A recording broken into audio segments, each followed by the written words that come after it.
Nelson. Peter. Hi, welcome to the Jayne Doe podcast. I'm Nicky V. God damn it, Andrew! Now that's just nasty.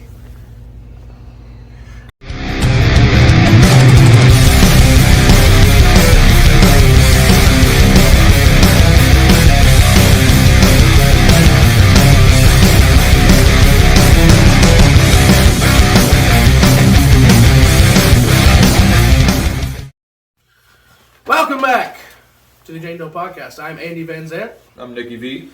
And we're going to do another interview. Except this time, the tables have turned. I'm going to interview Nicky. Dun dun dun. Find out a little bit more about him, his influences, and his musical beliefs. I hate everything. And how do you feel about that? I want to destroy it. With my fists! Alright, but yeah, we're going to go over some basic information and test our interviewing skills, both giving and receiving. Wink, wink. And My favorite. Which one do I like better? You be the judge. We know. Yeah, I'm not exactly hush-hush about that. Hey, be hush-hush about it.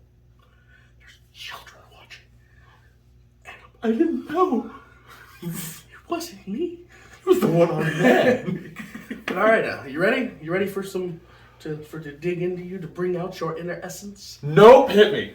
I'm going to ask this like a British psychologist.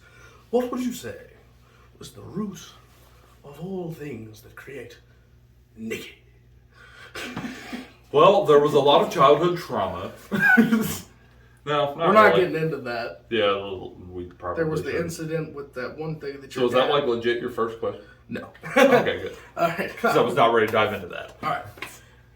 Let's be serious, people. We're learning here. Alright, so, what would you say is like your earliest music-related memory? Like, where's like that kicking off point? Oh for you? man, dude, my memory sucks. I know, I knew that. Oh, going into dude, this- why would you do that to me? My memory is terrible. I knew going into this, he'd be like, last Tuesday. I heard a song and it was good. I liked it, it was pretty. Oh shit, dude, I don't know. I remember like as far back as 4 and 5 of my first memories were forming here in classic rock. My dad loved it. The older I got, the more I delved into my own kind of music. Got real into metalcore when it was the big thing in 2007 or 8. Dad was honestly a big reason that I took music so seriously. He was always really supportive of my decision to get into it. He always listened to whatever I listened to. He was real big on ripping CDs and DVDs and stuff. He was a pro. I saw the binders. Yeah, for real. But anytime I got a CD, he would download it to his computer because he worked out of town, and I'm only just recently putting it together that he probably listened to that stuff all the time because he thought of me and it made him feel better about being gone all the time. Never thought about that till I had kids. That It's crazy. That feels like something your dad would do. Yeah, it That kind of really does. quick sidebar. That was my first bonding experience with your dad. The first time I ever went over to your house, you're like, "Hey, I'm in the basement. You know, my room's in the basement. Just come on down." Yeah. I walked in. Your dad's standing in the middle of the living room, right inside the front door, and he's watching an REO Speedwagon concert on Palladia. So Yeah. I think it was like Roll with the Changes or something, and I made a beeline. I'm like, "REO, huh?" And he's like, "You know REO Speedwagon?" I'm like, "Hell yes, I do." And then like 20 minutes later, you call me and like, "Dude, where are you at?" I'm like, "Talking to your dad." It's REO. I was man. like, fair enough, I'm on my way. Shut up! They're about to do Riding the Storm Out. This is the best part of the show. I remember that. But yeah, it goes back as far as my dad, man. Like he listened to everything under the sun. He had rap, R&B, smooth jazz. Ironically enough, never would have pegged my dad for a smooth jazz guy. In Whatever. hindsight, My dad was weird as shit. he was smooth and jazzy. Yeah, he really was. But yeah, just goes back to my dad. I remember being in the car listening to whatever he listened to, and then when I started developing my own taste, he took it on as well. Yeah, we're gonna get back to we're not gonna get too deep. But there's something else your dad's gonna come up in, I know. Ooh, But that kind of brings me to like what were the earliest bands that you focused on? Like, you know, those early obsessions. You hear a band and you latch on, and for a short period at least, you're like, that's the only band. Every other band is like their enemy, and like it's about them. You know, you hear about like Kiss fans of the '70s were going through that naivety of like all bands hate each other or whatever. Yeah, like you think there's a rivalry. And it's gonna be your favorite band of all time, and I say that with so much sarcasm it makes me nauseous. So Bullet for my Valentine. Yep. Yeah, I was obsessed with Bullet for the longest time. First time I heard them was on Need for Speed Most Wanted, Hand of Blood, along with a couple other songs. Hang on. Excuse How dare you? Okay, got it. Sorry. It was coming one way or another. We'll just clip the part where I start answering your question. No, continue. So, Bullet for my Valentine, yeah, I mean, obviously you wear that influence on your sleeve like I do with Van Halen, literally. And I'm answering the question. Answering the question. I'm following up. It's a process. It's a thing with interviewer. You're ruining it. But so, and this is something that I really thought you were going to ask me when we did mine. Where do you take it from there? Like you have this band you're obsessed with. What does it lead to first, and then how does that develop your overall preference for music in general? What do you mean, where does it lead to first? Like, there was that band. How long would you I mean, obviously you've been to Bullet for a long time. Like, yeah. How long were you like, this is it, and like, you're not really adventuring, and then what was the first? No, not exactly. It was definitely what got me into the more modern metal of the time. Because most of what I was listening to before that was like Metallica and the Big Four and shit like that. But Bullet was the point that took me from the classic metal era to the modern metal era. So I started listening to them. And I was watching the videos on Inside On Demand when that was still a thing, before they ruined that entire company. Yeah. But, I would watch those videos. It was the first metal music video I ever saw was for Hand of Blood. Because I recognized it from the game. And it comes on, the lights come up, and then the riff comes in, and I was like, this is what I want to do with my life. F*** all that other shit that I had in my head. This is what I'm doing if it kills me. You remember that moment where it's not your daddy's music anymore. This ain't your dad's music. But that was the big thing that got me into the modern metal. And then I started listening to associated bands as YouTube became a bigger thing. Yeah. They started posting all the videos to YouTube and whatnot, and it started suggesting bands to you. I started listening to other bands of that genre through Inside as well. I had friends that were into that kind of stuff. So that delved into bands like Killswitch Engage, Atreyu, Children of Bodom, rest in peace Alexi. A lot of bands like that, and metalcore kind of took over my entire life from that point. And then I was kind of a snob about it for I don't even know how long. Probably until like 10 minutes ago. Late senior, yeah, right. Probably until like late senior year, coming right out of high school, I started listening to more different kinds of rock and metal, and that was my big starting point for learning to play guitar. Also, it was seeing Matt Tuck on that little makeshift stage that they had in the video with that Jackson Rhodes. It was done for me from that point. I saw that and I was like, not only is this what I want to do, but I'm going to play like him and I'm going to play that guitar at some point. Yeah. Thought they were expensive as shit. Didn't know I could get one for $300. That's a story for a different time. Beautiful segue here. What was your first guitar? Not a Jackson Rhodes. It was not. I'm really not even sure what brand it was, but it said Saturday Night Special on the headstock. I got it from my older brother, and I don't know where he got it, but I got it from him. It was mayonnaise white and smelled the part. And it was this tiny little, I don't know what, quarter scales guitar, something like that. I'm not exactly sure. I didn't know a lot about guitar at the time. I still don't know as much as I want to, but it held tune okay. Good starter guitar, good thing to get me into the realm. Dad's whole thing was, I'll get you your own guitar if you can learn something on that. Use your visual aids. And then the very first song I ever learned on that guitar was one by Metallica. Came out of the gate just... We got to put strings on that. Smoking. Came out of the gate smoking. We need to put strings on that just so I can see you play one on it. Oh yeah, as soon as I get done building it, like that's gonna be the thing. Just for the record, this is what it looks like currently. Whoa, I see.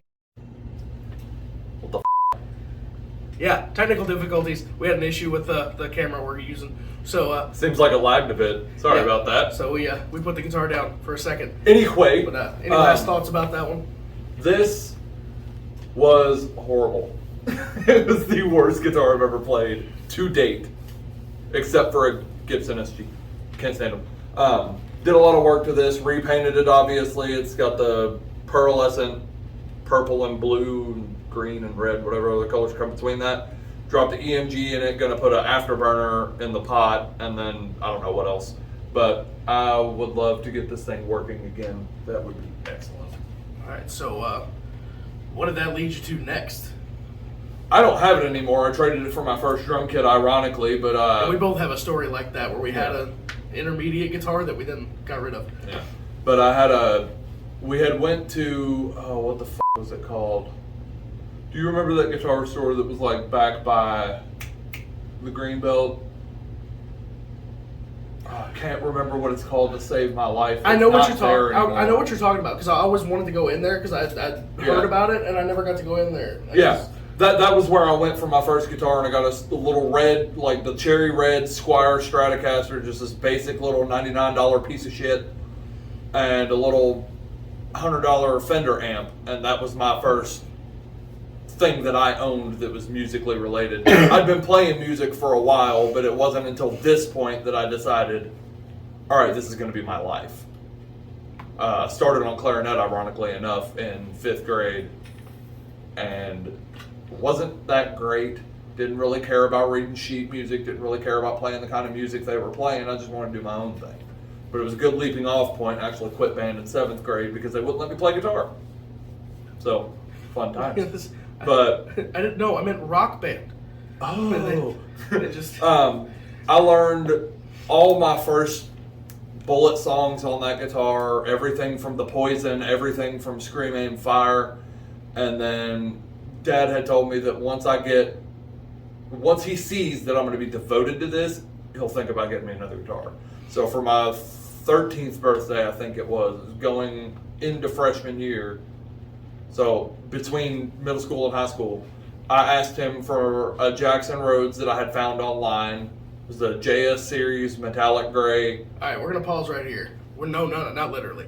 But I want to put a little emphasis on this one because, we both know what's next. So I kind of want to, whatever you're comfortable with, obviously, but I kind of want to go into... My dad's dead.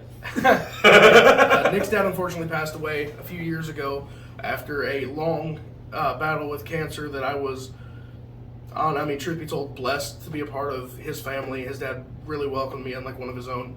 And we big starting off point for our friendship, too. It was the one of the moments that turned the tides for, okay, this dude's cool, and like, I'll hurt somebody severely over this guy. Yeah. It was a big moment. I got to be there for some really good moments and some unfortunately really sad ones with Nick's family. But this guitar is very deeply rooted in that. I think as you were saying, I'll show it later. You wanted this thing so bad. You always wanted that Jackson Rhodes, and your dad bought you one. Yeah. But explain how it became so linked to your dad. I really wish you weren't going to pause for that because I was going to. Okay. Dick. I'm driving this here train. But, explain why it relates so heavily to your dad and the things that are special about it now. Yeah, so obviously the first piece of shit I didn't really care about. It was just a stepping stone to my real guitar. Real guitar, as I'm going to call it, because it was a base model. But, nevertheless, when Andy and I lived together for a while, I used to hold it by the neck as I would go upstairs from playing with him, and I would walk it with the corners of the V's in the wedges of the stairs. Periodically I'd hear it crack, eventually it broke. So the little tailpiece, and I'm going to show it just for reference for that. This is what the body normally looks like. God damn it. Piece of shit. Damn it! This is what mine looks like. And this piece right here snapped off. And then before I had a chance to wood glue it back on and sand it down and get it put back together, my dad had passed away. So instead what I did was I shaved a bevel into the body on the guitar, shaved the flat piece down because it was almost a clean break. It was almost a perfectly flat break. But when it broke and Dad died, I had the idea to just shave down both pieces and then put the broke off piece in his casket with him. And for me, as cheesy as this may sound, it represents the piece of my heart that died when he did. And that guitar will never be whole again, nor will I. My dad was a huge part of my life and a huge inspiration to me. And a lot of people said that I was just like him, and I couldn't accept a higher compliment. So that guitar is as broken as I am, and it's the only thing in the world that I will kill anybody over except for my family. Yeah. So if you hear us referencing Roger, he's not a person. He's that guitar. That was Nick's dad's name. So, all right. Now that you've been introduced to Roger, let's move on. Changing gears a little bit, but staying on the guitar topic for another minute. What's your dream guitar? Like you got, Oh, Jackson Rhodes. Yeah, but like it's got to be it's you. So Actually, it's got to be Knuckin' Futz because it's Nick's honestly, guitar. no. It's a Jackson Warrior. Like my dream guitar's always been a Jackson since I've seen them, and then especially once I've acquired a few of them, like I've played a lot of different kinds of guitars, and they're the only one that feels perfect in my hands. It feels like they were made for my linky ass fingers, and like they just feel comfortable. They're well made. They're well built. Hence the fact that they're attached to the Fender warehouse, who also makes EVH, who also makes Jackson, who also makes Charvel, who also probably makes 6 other different brands of guitars. I was about to say, so let me clarify this. In my interview, I talked about EVH. I mentioned Phil Cullen, who plays Jacksons exclusively. You're bragging all kinds about Jackson right now. Are you listening, Fender? Help a struggling, poor young band out. Help me! Help me! Me! Fender! But yeah, it's a Jackson Warrior easily. 24 frets. I'd probably get a baritone because I like the extended neck profile. I'd probably have several different ones if I was doing like a custom line. Yeah. I want to try the fan frets. I haven't played a guitar like that yet. I want to try the, I can't remember what it's called, but where the frets are like kind of individually placed per string for perfect intonation, as they say. Mm-hmm. I want to try one of those because they look fucking gnarly. It's obviously going to be a reversed headstock. It's going to be neck through or set. It's probably going to have a Floyd highest line one that they make because these cheap ass ones piss me off. Dark fretboard. Unpainted neck. Kind of like the EVHs have. I would love to have that on a Jackson, but just saying. Probably either Fishman's or Blackouts. Seymour Duncan Blackouts. Now that I've actually played a guitar with those Fishman's in them. Yeah, they sound great. I'd have the Fishman or the Blackout in the bridge. I'd have Sustainiac in the neck on all of my guitars. If I had my way, the ones that I have now would be set up exactly like that. I'd never use the neck pickup. I'd rather have the Sustain. Yes. And the Sustainiac does some crazy shit other than just make your note last as long as the battery does. Yeah. Sorry about technical stuff for people who aren't guitar nerds, but hey, you got Google. You're right. Yeah, right. Obviously, heavy gauge strings. You know me and my strings. Love the heavy gauge. I play a lot of drop tunings. I never come up to D or above. I drop C or lower almost all the time. The joke is that Nick is looking for drop Q and won't stop till he finds it. Yeah. For the record, Q is not a note. In case anybody doesn't know about music, just try to help you out there. Drop Q is not a real thing. On today's episode of Things You Learned Today. Yeah, that would be my dream guitar. It'd be probably some kind of black and purple design that I would come up with.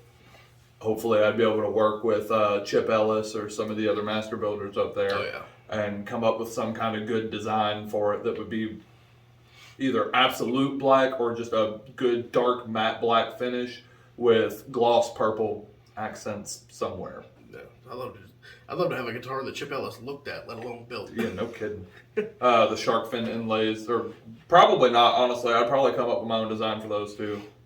Yeah.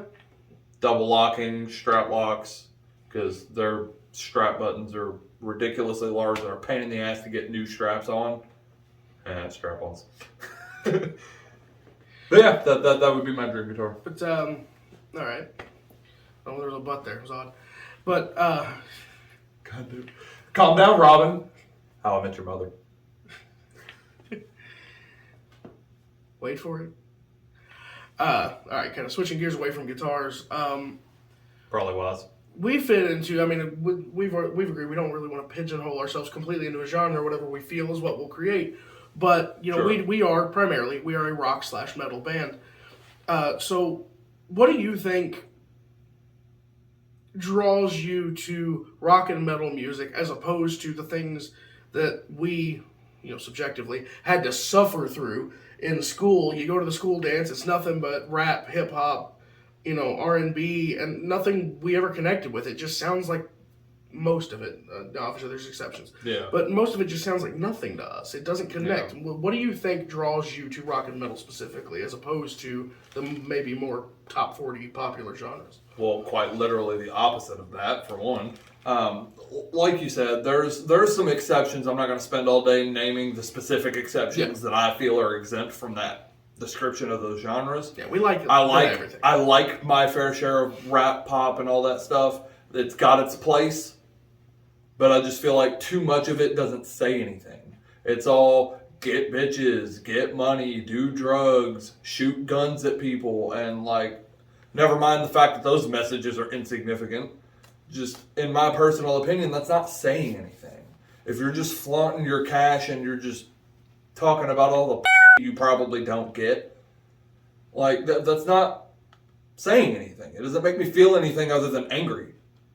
And that's where rock and metal comes in. It resonates with me. I can pick a song, and it's almost always rock and metal, that fit a particular mood. When I'm in a good mood and I'm just wanting to ride the euphoria of the happiness that I'm in for whatever reason, I have rock songs for that. I have metal songs for that. When I'm angry and pissed off at the world and I just want to destroy everything in my path, I have my songs for that.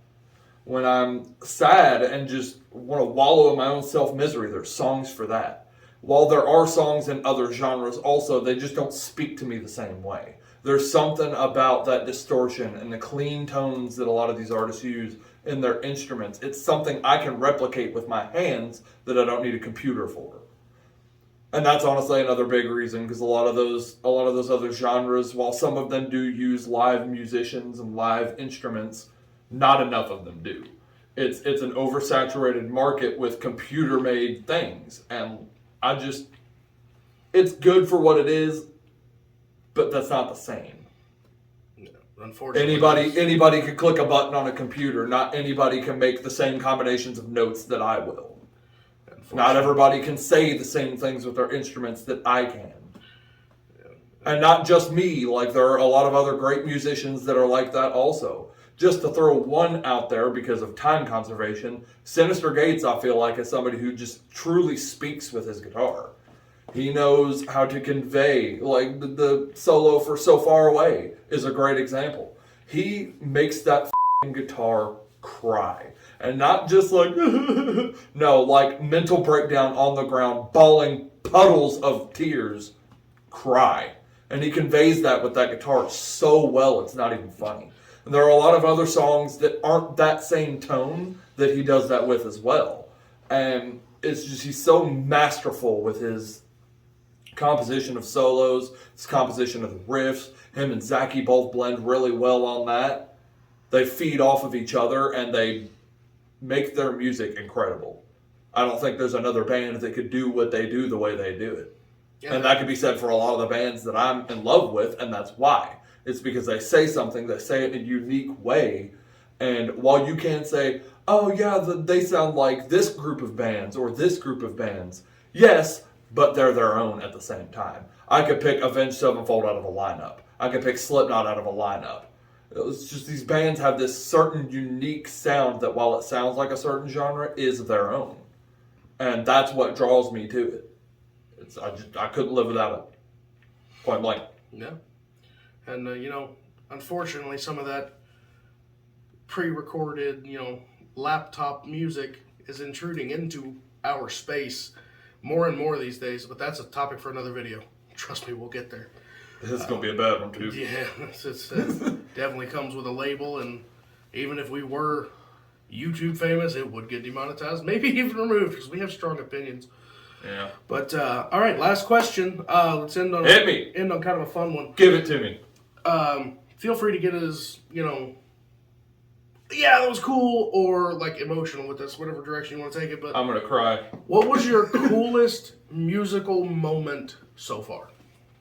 Whether it was something you saw at a show, a performance you did. Just what was your coolest music moment up until this point? I've got two. What are your coolest musical moments?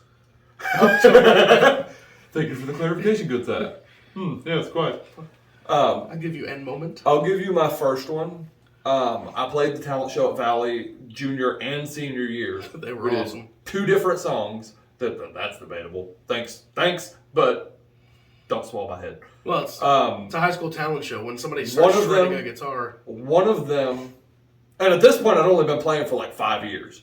So like I'd already gotten ridiculously good by that time because I had nothing better to do than play guitar. Run around with my friends, which I did about half the time.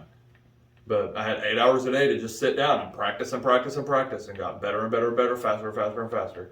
Anyway, so by this time, me and another buddy of mine and a dude that I don't talk to anymore, and we'll keep him out of this, but he was playing drums, the other guy was playing guitar, and I was playing guitar. We didn't have a singer. We had a buddy that played saxophone, and we had him come in and do the vocal melodies on the saxophone.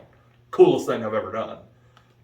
But we played Unholy Confessions, we played My Curse by Killswitch Engage, I can't remember which one was which, and then during the little intermission where the judges were deciding who wins, we played Afterlife, and everybody else that participated in the talent show came out on stage and danced to it while we were playing. We didn't know that was going to happen. We thought the curtains were going to be closed and we were just playing. Next thing I know, I turn around and the curtains open and everybody's dancing, and I was like, oh cool, let's get that. Changed the entire energy of the performance. It was a pretty awesome moment. That way I got to be in the audience for that one. Yeah, that was really cool. That was a really cool thing to be a part of for my first show too. The second one would have to be, I was going to say Trinity of Terror, this last leg that I went to in Corbin, Indiana. It was Motionless White, Ice Nine Kills, and Black Veil Brides with opening guest Atreyu. But, and while that was a great show and incredible moments, I'd have to say the cooler one was when I saw Slipknot at Louder Than Life in 2019. Finally getting to be the part of the Everybody Get Down thing he does in Spit It Out? Yeah. 40,000 people. I turn around, I'm pretty close to the front. Me and Andrew turn around and we see everybody on their fucking knees. 40,000 people.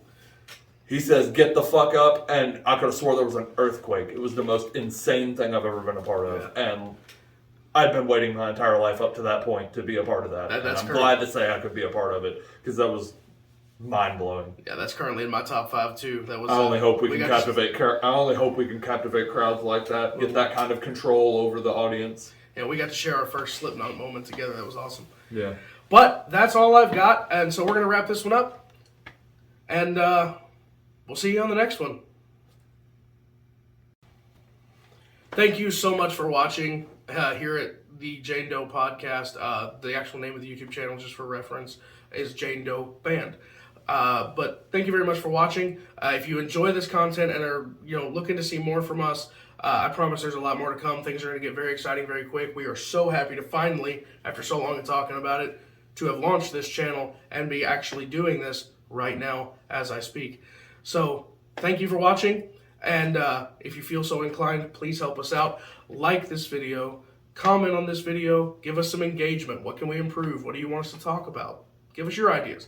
And please subscribe, get our numbers up there so we can be seen a all building towards playing live shows as soon as possible. Thank you. Have a good one. Bye!